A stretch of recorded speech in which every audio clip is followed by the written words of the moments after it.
Mga tol, may nakita naman tayong booking third floor home in front. So, kailangan mo ko sa station near Makinabang Church. Tanong kasi ito, baliwag-baliwag mga tol. Priority siya. Tapos, this is Rose from SNR membership. Shopee online, operators kami. Po ay naka-operate account sa Lalamove. Under e-wallet payment. Wala po kayong sisingiling delivery fee or kahit anong additional fees sa pick up at drop off point. O diba, nakaintindihan nyo yun mga tol? Naka-note.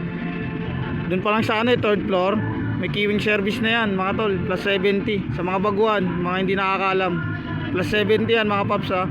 Third floor, papakating kayo, utusan kayo niyan, ay nagbig sabihin ng queuing service. Buraot na customer to mga tol. Totoo naman mga sabi ng e-wallet, pero itong third floor, may additional yan, queuing service. Kaya tignan nyo, walang kumukuha. Kanina pa yan mga tol, priority siya, ayun o. Kaya malabo makuha ito mga tol. Ang mga kukuha lang siguro na ito, yung mga walang alam sa Lalamove. Ayun third floor queuing service plus 70 yan mga tol. Kaya ingat kayo sa mga gantong booking. Buraot to mga tol Naka-monitor pala sila kayo Naka-cooperate account sa Lalamove under e-wallet diba? Naka-operate daw sa Lalamove. Delikado ako rito. Magkamali ka lang kayo konti dito, ban kayo rito mga tol. Kaya sa mga gantong booking, ingat kayo dito mga tol. Delikado to. Kaya yun lang mga tol. Ingat sa mga bumiyahe. God bless sa atin lahat.